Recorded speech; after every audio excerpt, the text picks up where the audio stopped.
Good morning student, class 12 वितानथा का third lesson कर रही बेटा। हम कल तक हमने किया था कि यानी कि महाकुंड के बारे में बताया गया था कि इसमें अतिथि में दबे पाँव जिनके लेखक थे ओम धानवी जी।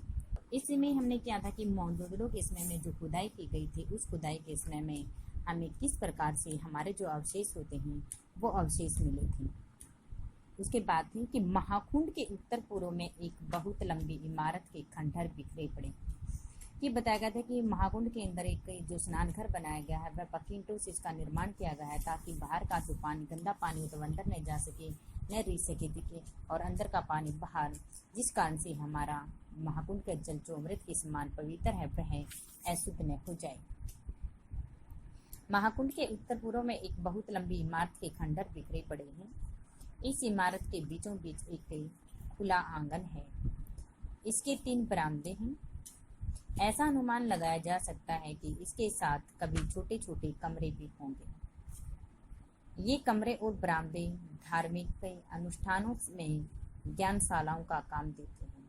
वह कहते हैं इनको देखकर ऐसा प्रतीत होता है कि इनमें लगा कि यहाँ पर छोटे छोटे कमरे, क्योंकि धार्मिक अनुष्ठान वगैरह जो आदि चीजें की जाती हैं उन ज्ञानशाला में बहुत सारे साधु संत व्यक्ति आदि आकर रहते हैं, इसलिए ये कमरे बनाए गए हैं।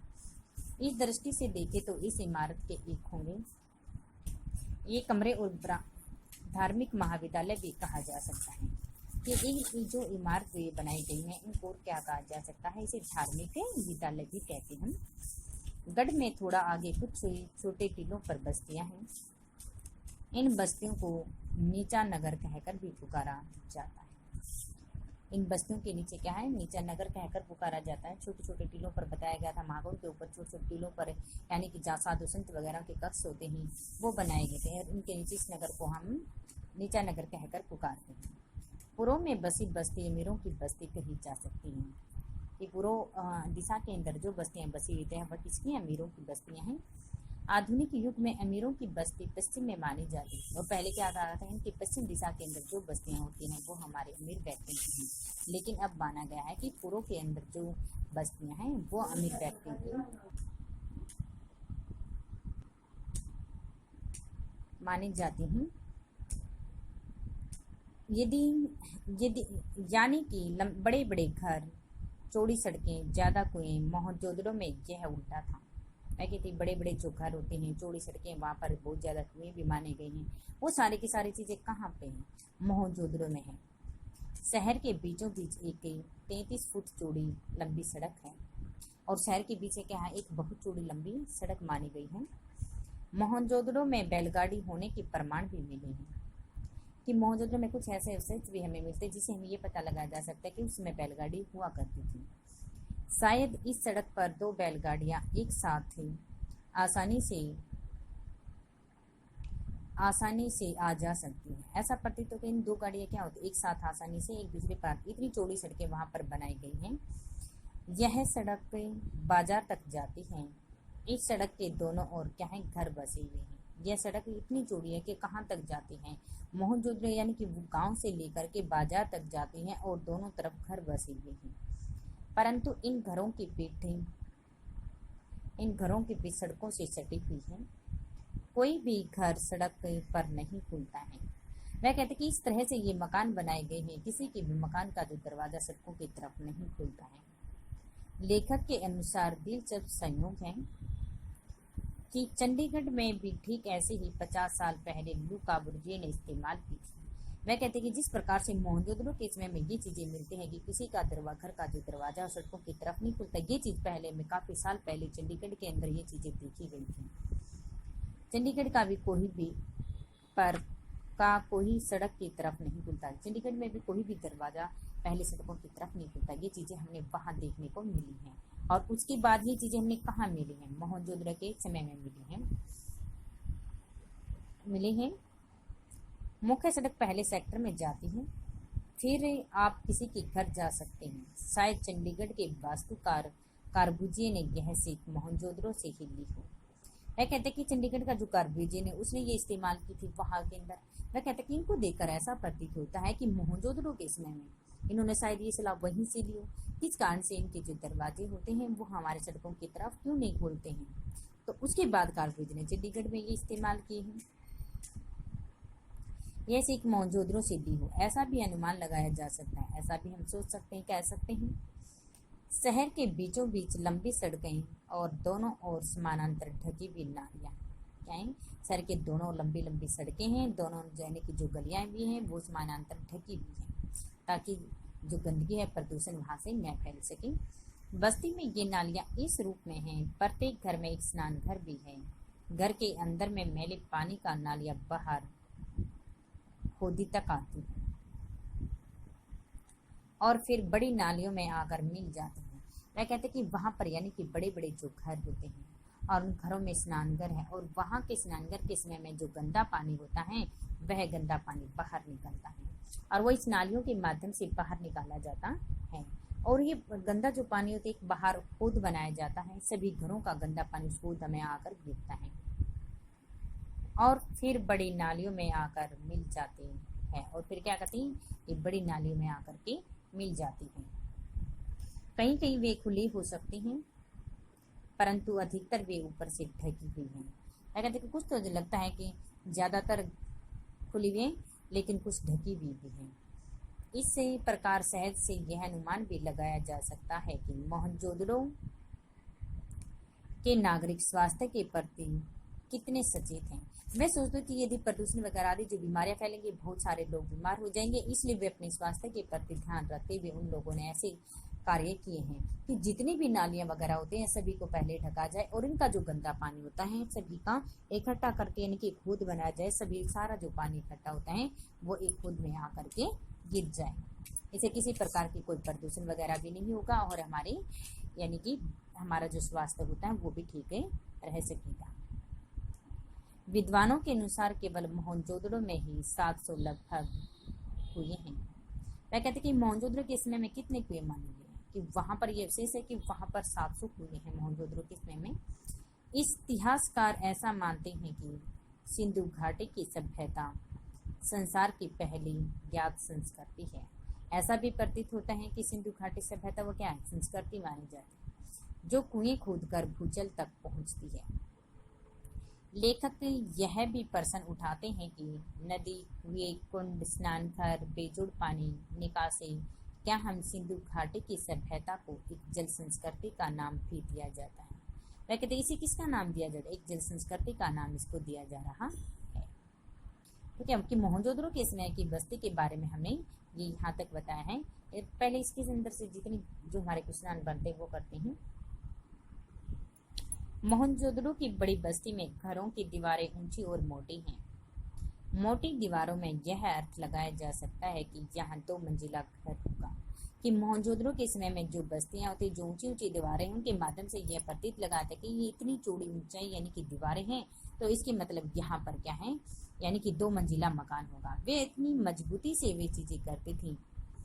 इन घरों की एक खास बात यह है भी कि सामने की दीवार में केवल प्रवेश द्वार है, कोई खिड़की नहीं है। ऊपर की मंजिल में खिड़कियां हैं। वह कहते हैं कि नीचे के समय का जो मकान वगैरह बनाया जाता है उसमें किसी प्रकार का कोई एक प्रवेश द्वार होता है, उसके अलावा कोई खिड़की वगैरह दरवाजे वगैरह नहीं मिलता है। सिर्फ ऊपर 2 मंजिला यानी कि ऊपर जो मकान बनाया जाता है उसमें खिड़की दियाँ हमें दिखाई देती हैं। बहुत बड़े घर भी हैं। शायद इनमें कुछ उद्योगों के कारखानों होंगे। ये सभी छोटे बड़े एक घर में लाइन में हैं। अधिकतर घर लगभग 30 गुना 30 फुट के हैं। सभी घरों के वास्तुकला लगभग एक जैसी होती है, यानी कि जितने भी यहाँ पर घर बनाए गए हैं उनका जो आकार होता है वैसे भी आकार क्या है, एक जैसा ही कहा जा सकता है। घरों की खुदाई में एक धाड़ी वाले यात्रक नरेश तथा एक प्रसिद्ध नर्तकी की मूर्तियां भी मिली हैं। वह कहते हैं कि जितने भी घर यहाँ पर बनाए गए, हर घर के अंदर क्या एक नर्तकी कर यानी कि नृत्य करती हुई यानी कि जो स्त्री होती हैं उनकी मूर्तियां हमें ये देखने को मिल रही हैं। सभी घरों के अंदर ये चीजें क्यों हैं, क्यों मानते हैं इन चीजों को? नर्तकी की मूर्ति अब दिल्ली के राष्ट्रीय संग्रहालय में रखी हुई है। वह कहते हैं कि जो नर्तकी की मूर्तियां यहाँ मोहनजोदड़ो के समय में मिली थी, अब वो मूर्तियां कहाँ पर हैं? अब वो मूर्तियां दिल्ली के राष्ट्रीय घर में रखी गई हैं। यहाँ पर एक बड़ा घर भी है जिसके उपासना केंद्र भी समझा जा सकता है। इसमें आमने सामने 2 चौड़ी सीढ़ियां ऊपर से मंजिल की ओर जाती हैं। ऊपर को मंजिला अब बिल्कुल ध्वस्त हो चुकी है। नगर के पश्चिम में एक रंगरेज का कारखाना भी मिला है। रंगरेज जहाँ रंगाई वगैरह आदि की जाती है कपड़ों वगैरह की, वो कारखाना भी हमने यहाँ पर मिला है, देखा है, जिसे हम सैलानी बड़े चाव से देखते हैं। घरों के बाहर कुछ कुएं सामूहिक प्रयोग किए हुए हैं। शायद ये कुएं कर्मचारियों को कारीगरों के लिए रखे होंगे। बड़े घरों में कुछ छोटे कमरे हैं, जिसे अनुमान लगाया जा सकता है कि यहाँ शहर की जो आबादी है बहुत अधिक होगी। यह विचार भी हो सकता है कि ऊपर की मंजिल में मालिक और नीचे के घरों में नौकर रहते हैं। कुछ तो अनुमान लगा सकते हैं कि यहाँ पर छोटे छोटे कमरे वगैरह भी बनाए गए हैं, तो यहाँ के शहर की आबादी बहुत अधिक होगी, जनसंख्या है अधिक है। या फिर ये भी लगा सकते हैं कि बड़े ऊपर के जो मंजिला मकान होते हैं वो बड़े हैं कमरे, तो वहाँ पर तो मालिक रहते हैं, नीचे छोटे छोटे जो मकान बनाए गए यहाँ पर इनके नौकर चाकर जो कर्मचारी होते हैं वो रहते होंगे। कुछ घरों में सीढ़ियां नहीं है, शायद इन घरों में लकड़ी की सीढ़ियां रही होंगी जो बाद में नष्ट हो गई हैं। कुछ घरों के अंदर सीढ़ियों के निशान तक भी दिखाई नहीं मिले, तो ऐसा प्रतीत होता है कि लकड़ी की सीढ़ियां बनाई जाती, वो उनके माध्यम से अपने ऊपर जा सकते हैं। और अब वो क्या होंगी, नष्ट हो चुकी, समाप्त हो गई है। छोटे घरों में बस्ती में संकरी सीढ़ियां, छोटे छोटे जो घर है बस्ती यानी कि कठिन टेढ़ा मेढ़ा जो होते हैं वो सीढ़ियां हैं। इन सीढ़ियों के पायदान भी ऊंचे हैं। शायद ऐसी जगह कमी के कारण होते हैं, क्योंकि जहाँ पर बहुत ज़्यादा जगह की कमी होती है और जगह की कमी के कारण क्या होता है, हम ऐसी रास्ते सीढ़ियाँ चढ़ाते हैं जो बहुत कठिन होती है। इसमें से हमारे क्वेश्चन बन गए जैसे कि मोहनजोदड़ो की भवन निर्माण कला की कौन सी विशेषता चंडीगढ़ के रचनाकार कार्बुजिए ने अपनी वास्तुकला में अभी बताया थे कि कौन सी की थी। मोहनजोदड़ो में सड़क के दोनों ओर घर माने गए हैं और सड़क की और सब घरों की जो पीठ दिखाई देती हैं, सब घरों के क्या आते हैं, घरों की पीठ दिखाई देते हैं। कोई भी जो घर होते हैं मुख्य सड़क की तरफ किसी का दरवाजा नहीं खुलता है, बल्कि सबके दरवाजे अंदर गलियों की तरफ खुलते हैं। ये कहाँ चीजें देखी, मोहनजोदड़ो के वहां पर देखी, और 50 साल पहले ये चीजें हमने चंडीगढ़ में देखी, जो कार्बुजिए ने भी इस्तेमाल की थी। 50 वर्ष पहले इन चीजों को इस्तेमाल किया था। तो वो क्योंकि वहाँ के जो दरवाजे होते हैं चंडीगढ़ के अंदर, वो भी आपस में क्या सड़कों की तरफ कोई दरवाजा नहीं खुलता, वो भी मुख्य पहले गली के अंदर जाना होता और तब उनके दरवाजे वहां दिखाई देते हैं। तो ऐसा माना जा सकता है कि कार्बुजिए की वास्तुकार की कोई प्रेरणा चेतना इन्होंने कहाँ से ली होगी, मोहनजोदड़ो से इन्होंने ली होगी, और उसके बाद में उन्होंने इसका निर्माण किया है। मोहनजोदड़ो में जल निकासी की व्यवस्था किस प्रकार से की गई है कि मोहनजोदड़ो में सभी जो नालियां होती हैं क्या है, नालियां ढकी हुई हैं, समानांतर बनी हुई हैं, और हर घर में एक स्नान घर होता है, और हर घर में एक जो स्नान होता है, घरों के भीतर जो गंदा पानी होता है वो सभी घरों का गंदा पानी नालियों का एक बाहर होद बना दिया जाता है। सभी घरों का इकट्ठा पानी होद में आकर गिर जाता है, और नालियां क्या होती हैं, नालियों के जाल में मिल जाती हैं। कहीं कहीं नालियां बिना ढकी हुई भी हैं। वह कहते कि वो लोग ढकते इसलिए हैं क्योंकि वहां पर वे अपने स्वास्थ्य को सुरक्षित रखने के लिए और प्रदूषण न फैल सके, इसलिए भी अपने नालियों को वहां पर ढका जाता है। ये चीजें भी हमें वहां पर देखने को मिली हैं। मोहनजोदड़ो को जल संस्कृति का नाम क्यों दिया जाता है कि मोहनजोदड़ो में जल का प्रबंध बहुत अच्छे और सुविचारित ढंग से किया गया है।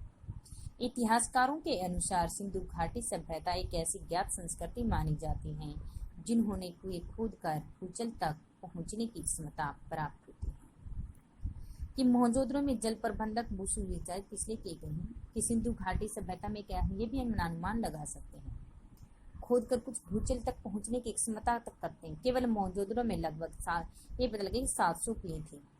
वहां पर एक नदी भी है, कुआं भी है, कुंड भी है, और बेजोड़ इसे जल निकासी का नाम दिया जाता है। इसलिए मोहनजोदड़ो में इस स्थान को कहते हैं जल निकासी संस्कृति के नाम से जाना जाता है। मोहनजोदड़ो में मुखिया के घर की क्या विशेषता बताई गई है कि मोहनजोदड़ो में अधिकतर जो घर होते हैं वह 30 गुना 30 फुट के होते हैं, और कुछ घर क्या होते हैं दुगने तिगुने भी बताए गए हैं, जिनकी न्यूनतम वास्तविक कला शैली एक जैसी है। इसे मुखिया घर भी कहा जा सकता है।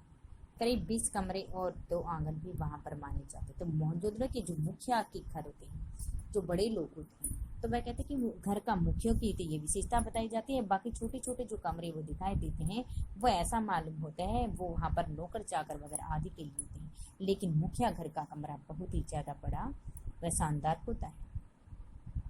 नर्तकी का प्रसिद्ध शिल्प कहाँ से प्राप्त हुआ है, अब यह कहाँ पर है? कि हैरोल्ड ग्रीव्स ने मुख्य सड़क के दक्षिण की खुदाई करवाई थी। एक छोटे से घर में नर्तकी शिल्पकार का अवशेष मिला था, पुरातात्विक माटी, लेकिन उसके बाद कुछ घरों में हमें नर्तकी की मूर्तियां वगैरह आदि चीज भी देखने को मिली है। अब दूसरी चीज शायद यह है कि अब इन नर्तकी की चीजों को, जो मूर्तियां अवशेष जो वहां पर मिली थी, अब ये दिल्ली के राष्ट्रीय संग्रहालय में इनको सुरक्षित रखा गया है। मोहनजोदड़ो में सब कुछ का आधार कैसा है? कि मोहनजोदड़ो में कुएं को छोड़कर सब का आकार चौकोर या आयताकार माना गया है। वहां पर नगर योजना, बस्तियां, घर, कुंड, इमारतें सब क्या हैं? ठप्पेदार मोहरे, चौपड़, खेल, कोटियां, तोलने के बट, चकोर सब कुछ लगाया जा सकता है। मोहनजोदड़ो में पर्याप्त वर्षा और जंगलों का अनुमान किन आधारों पर लगाया जा सकता है? कि घरों में खिड़कियां, दरवाजे, छज्जों के चिन्ह होने से उनमें शायद बहुत तेज धूप नहीं पड़ती होगी, क्योंकि कड़ी धूप से बचने के लिए लोग क्या करते हैं? वह कहते हैं कि ऐसा प्रतीत होता है, इसे ही अनुमान लगा सकते हैं कि यहाँ पर छज्जे वगैरह आदि चीजें नहीं हैं, या तो फिर हम अपने घरों में यानी कि धूप वगैरह आदि से बचने के लिए चीजें लिखते हैं, तो शायद इन घरों के दरवाजे बनाए इस तरफ से गए हैं, इस तरफ से खुलते हैं कि यहाँ पर धूप वैसे नहीं आती है, तो उनका नामो निशान तक भी हमें दिखाई नहीं देता, इसलिए छज्जे बनाने का प्रचलन यहाँ पर नहीं था। लेखक को मोहनजोदड़ो के सुनेपन को देख करके जैसमेलर के कुलधारा की याद क्यों आ जाती है? कि जैसमेलर के मोहल्ले पर पीले पत्थरों, जैसमेलर के आने पर पीले पत्थरों वाला गांव कुलधारा खूबसूरत है, पर वहां पर क्या होता है, सभी लोग नहीं रहते हैं वहां पर। गांव वासी 150 वर्ष पहले तत्कालीन राजा से हुई तकरार के कारण अपने स्वाभिमान की रक्षा के लिए रातों रात वह गांव छोड़कर चले। कि जैसमेलर के मुहाने पर रखते पीले पत्थर इसलिए खूबसूरत माना जाता है, वहां पर सभी लोग रहते थे। कुछ साल पहले क्या था कि राजा के से कुछ तकरार वगैरह हो गई थी वहां के लोग, तो सभी लोग इकट्ठे होकर के अपने स्वाभिमान की रक्षा के लिए क्या करते थे, रातों रात वो घर छोड़कर चले गई थी। अब जैसे कि ऐसा प्रतीत होता है, जो मकान वगैरह आदि चीजें बनाई गई हैं, उनको देख करके यहाँ पर कोई व्यक्ति शायद इनको बनाया ही गया हो, यहाँ पर कोई कुछ व्यक्ति रहते ही ना हो, ऐसा अनुमान हम उसे लगा रहे हैं। तो वह कहता है कि फिर हमने लगा कि जैसमेलर का जो राजा होता था वह बहुत ही शक्तिशाली था, तकरार वगैरह भी न हो, तो उससे डरने के लिए उन लोगों ने क्या किया था, वहां के घरों को छोड़ दिया था, और वे अपने विन घरों को छोड़कर क्या कर गई थी, कहीं और चले गई थी। वे सारा सामान तो ले गई, पर उनके खंडर हो चुके थे। सामान तो सब कुछ ले गई, लेकिन अब उन घरों का क्या बन चुका है, वो घर खंडर हो चुके हैं। घर अभी ज्यों के तो खड़े हैं, लेकिन मोहनजोदड़ो के खंडर देखकर वही दृश्य हमें याद आ जाता है। मोहनजोदड़ो के अजायब घर में क्या रखा हुआ है? मोहनजोदड़ो की खुदाई से प्राप्त लगभग 50,000 चीजों के नाम पंजीकृत हैं, जो अजायब घर में रखी हुई हमारी वस्तु तरह तरह के मोहरे हैं, तांबा, कांसा, मिट्टी के बर्तन, चौपड़ की गोटियां, माप तोल, पत्थर, दिए, तांबे, आईना आदि जो सब कुछ है, बहुत सारे रंग बिरंगे पत्थरों के मनकों, मालाएं आदि चीज हमें वहां मोहनजोदड़ो के अजायब घर में देखने को मिली है। कि मोहनजोदड़ो का क्या अर्थ है? मोहनजोदड़ो का अर्थ मुर्दों का टीला कहा जाता है। वर्तमान में लोग इसे किस नाम से पुकारते हैं? कि यह पाकिस्तान के सिंध प्रांत में स्थित एक पुरातात्विक स्थान है, जिसे हम इस पुरातात्विक स्थान को लोग मोहनजोदड़ो के नाम से जाना जाता है। और इसमें से ये हमारे ये क्वेश्चन आंसर भी बनेंगे कि उच्च वर्ग के लोगों की बस्ती कहाँ स्थित थी तथा उसके सामने आसपास अन्य चीजें। कि मोहनजोदड़ो शहर में जो स्तूप हमने मिला था, उस चबूतरे को हम गढ़ के नाम से भी से पीछे उच्च वर्ग की बस्ती भी कहा जाता है। यह और इसकी इस गढ़ के पीछे वह कहते हैं 5 किलोमीटर, इस बस्ती के पीछे से 5 किलोमीटर दूर पर एक सिंध नदी बहती है। दक्षिण की ओर दौड़ाएं तो दूर तक हमें बहुत सारे खंडर, टूटे फूटे घर, कारीगरों के, और उनको देखकर ऐसा प्रतीत हो रहा है मानो ये घर किसी कारीगरों के ही रहे होंगे। मोहनजोदड़ो में बने महाकुंड की संरचना। कि मोहनजोदड़ो के टीले दाईं ओर एक लंबी गली दिखती है, वहाँ पर एक महाकुंड है, ध्रुवर जिसे देवमार्ग भी कहा जा सकता है। और महाकुंड बताया कि 40 फुट लंबा होता है, 50 फुट चौड़ा है और 7 फुट गहरा है। इसकी गहराई भी बताई गई है। और उत्तर से दक्षिण जो दिशा होती है उसमें इसकी सीढ़ियाँ भी उतरती है। महाकुंड के आसपास बनी चीजों के बारे में बताया गया था। तो वहाँ महाकुंड के आसपास में बनी साधुओं के कक्ष भी बने हुए हैं, 8 स्नान घर भी होते हैं और किसी का भी जो घर होता है आपस में एक दूसरे की तरफ नहीं खुलता है। पानी भरने के लिए कुएं के पास जाते हैं और वहाँ पर एक नालियाँ भी बनाई गई हैं ताकि गंदा जो पानी होता है नदियों का बाहर जा सके और हमारे कुंड का जो पानी होते हैं वह पवित्र व शुद्ध रह सके, उसके अंदर वह गंदा पानी प्रवेश नहीं कर सके। महाकुंड के उत्तर में किस प्रकार के खंडर मिले उन्हें कहकर क्या पुकारा जाता है कि महाकुंड के उत्तर में एक बहुत लंबी इमारत के खंडर मिले हैं, बीच वहाँ पर एक बीचों बीच एक आंगन भी मिले हैं, बरामदे मिले हैं। तो वहाँ पर ऐसा हमें अनुमान करके छोटे छोटे जो कमरे होते हैं हमारे कर्मचारियों वगैरह के लिए और जो बड़े बड़े कमरे वगैरह अनुष्ठान आदि भी देखने को मिले हैं। यहाँ पे ऐसे अनुमान लगा सकते हैं कि कोई धार्मिक महाविद्यालय भी यहाँ पर रहा होगा। अमीरों की बस्ती पहले कहाँ अमीरों की बस्ती पश्चिम में मानी जाती थी, वर्तमान में इसकी पहचान कैसे की जाती है कि वहाँ पहचान बड़े बड़े घर हैं, चौड़ी सड़कें हैं, कुएं आदि को देखकर हमें वहाँ की पहचान के बारे में पता लगा सकते हैं। क्यूसिक में अमीरों की बस्ती हो गया। मौजूदा में आज क्या उल्टा है वहाँ की गाड़ी होने के परिमाण कि मौजूदा में अमीरों की बस्ती पश्चिम ने होकर पूर्व में मानी गई है। बीचों बीच 33 फुट लंबी चौड़ी सड़क है, बैलगाड़ी होने के प्रमाण मिले हैं, चौड़ी सड़क है, 1-2 गाड़ी आसानी से आपस में आ जा सकती हैं। ये वहाँ के समय का वर्णन किया गया है। तो ये हमारे क्वेश्चन आंसर हो गए कम से कम 15-20। तो हमारे आज के लिए राइट प्लस लर्न ये क्वेश्चन आंसर करना।